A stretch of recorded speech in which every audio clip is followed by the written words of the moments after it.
বিসমিল্লাহির রহমানির রহিম। আমি তাসলিমুল ফেরদৌস তানভীর এবং আজকে আমরা আলোচনা করব রসায়নের একটা অত্যন্ত গুরুত্বপূর্ণ টপিক ভাজনের মূলনীতি নিয়ে। আচ্ছা, আলোচনা করা যাক। তো ভাজনের মূলনীতি এটা মূলত কি? এটা মূলত হচ্ছে আয়নিক যৌগের সমযোজী বৈশিষ্ট্য।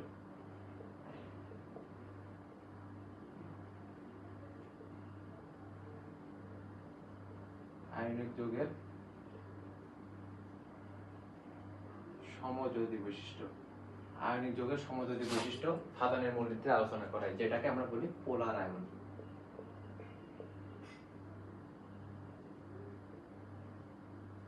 অর্থাৎ ঠিক আছে, ভাজনের মূলনীতিতে কি আলোচনা করা হয়? কার্য আয়নিক যৌগ হচ্ছে কি, যেমন সোডিয়াম ক্লোরাইড, ম্যাগনেসিয়াম ক্লোরাইড, এই সমস্ত আয়নিক যৌগের কি বৈশিষ্ট্য? এদের যে সমযোজী বৈশিষ্ট্য আমরা দেখি, আয়নিক যৌগের ভিতরে আয়নিক বৈশিষ্ট্য থাকবে, কিন্তু কিছু কিছু আয়নিক যৌগের সমযোজী বৈশিষ্ট্য থাকতে পারে। তাদের সমযোজী বৈশিষ্ট্যটা কেমন, এটাই আলোচনা করা হয় ভাজনের মূলনীতিতে। অর্থাৎ এটাকে আমরা বলি পোলার আয়ন। তাই জন্য আমরা বলতে পারি যে পোলার আয়নটা যদি বেশি হয়, পোলার আয়নটা যদি বেশি হয়, তাহলে তার কি সমযোজী বৈশিষ্ট্য বেশি হবে। সমযোজী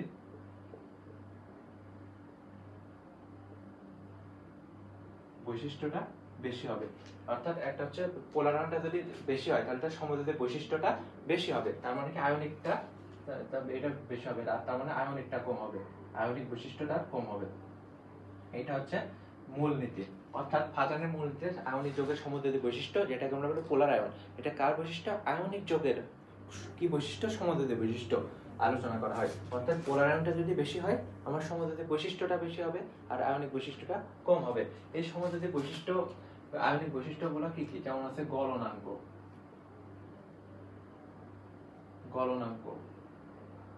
দ্রাব্যতা, দ্রাব্যতা, এগুলো হচ্ছে আয়নিক যৌগের বৈশিষ্ট্য। অর্থাৎ আমার যদি একটা যৌগের পোলার আয়ন বেশি, তার মানে কি তার আয়নিক বৈশিষ্ট্যটা কম, তার মানে সেটা কম দ্রবীভূত, তার গলনাঙ্কটাও কম। আচ্ছা, যেমন ভাজনের মূলনীতিতে 4টা বিষয়ের উপর ভিত্তি করে গঠিত। 1 নম্বর, ক্যাটায়নটা ছোট হতে হবে। ক্যাটায়ন ছোট। 2 নম্বর,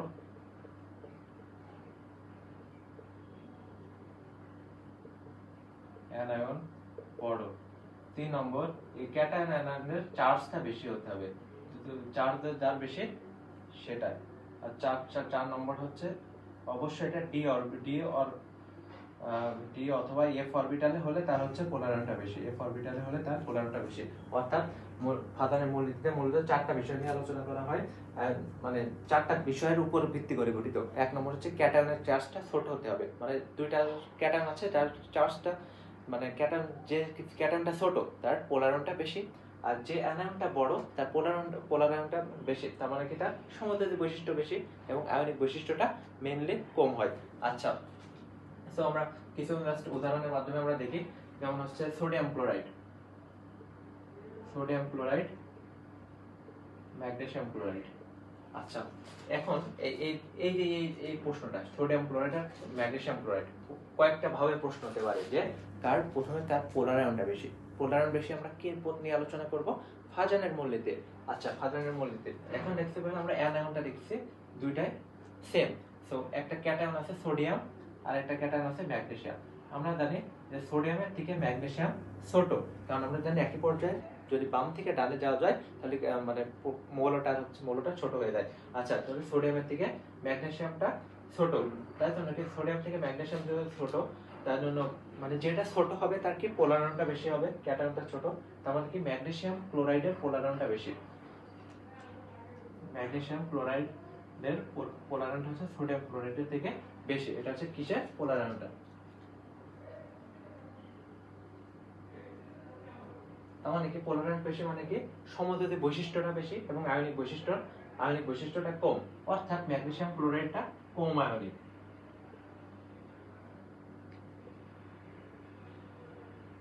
এবং আরেকটা জিনিসও বলা যায় যে এর কম আয়নিক যেহেতু, তার মানে আয়নিক বৈশিষ্ট্যটা কম, তার মানে গলনাঙ্ক কম, দ্রাব্যতা কম। এগুলা ম্যাগনেসিয়াম ক্লোরাইড সোডিয়াম ক্লোরাইড থেকে গলনাঙ্ক কম, দ্রাব্যতা কম, এগুলো নিয়ে আচ্ছা, তো এটা হচ্ছে নাম্বার 1 রুলস গেল। এবার নাম্বার 2 হচ্ছে অ্যানায়নটা বড় হবে।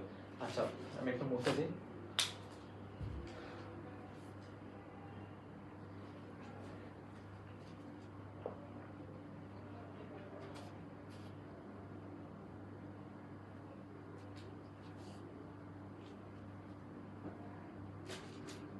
নাম্বার 2 হচ্ছে অ্যানায়নটা বড় হবে।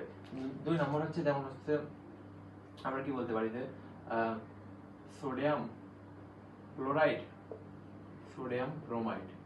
আচ্ছা, আমরা দুইটা হচ্ছে কি জানি আয়নিক বৈশিষ্ট্য। এখন দুইটা কি ক্যাটায়নটা কি সোডিয়াম, সোডিয়াম প্লাস ক্যাটায়ন। এখন এই যে অ্যানায়নটা এটা হচ্ছে পার্থক্য, একটা ক্লোরিন আছে আর একটা ব্রোমিন আছে। এখন যার মানে অ্যানায়নটা বড় হবে, তার কি বেশি, পোলার আয়নটা বেশি। এখন আমরা জানি ক্লোরিনের থেকে ব্রোমিন হচ্ছে বড়, তার জন্য সোডিয়াম ব্রোমাইডের এটা কি পোলার আয়নটা বেশি। পোলার আয়নটা বেশি মানে কি যে পোলার আয়ন, পোলার আয়নটা সোডিয়াম ক্লোরাইড থেকে সোডিয়াম ব্রোমাইডের বেশি। তার মানে কি, তার মানে হচ্ছে সমযোজী বৈশিষ্ট্য সেমই তো থাকবে। আর তাহলে আয়নিক বৈশিষ্ট্যটা কি,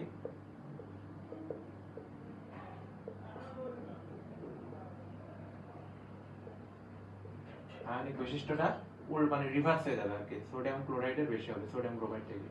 অর্থাৎ সোডিয়াম ক্লোরাইড আমরা বলতে পারি যে আয়নিক বৈশিষ্ট্যটা বেশি, তাই জন্য গলনাঙ্ক বেশি, তাই জন্য দ্রাব্যতাটাও বেশি হবে। আচ্ছা, নাম্বার 3 হচ্ছে চার্জ বেশি। আচ্ছা, চার্জ বেশি সেটা আমরা খুবই মানে দেখতে পাচ্ছি যে সোডিয়াম ক্লোরাইড, ম্যাগনেসিয়াম ক্লোরাইড, তারপর অ্যালুমিনিয়াম ক্লোরাইড।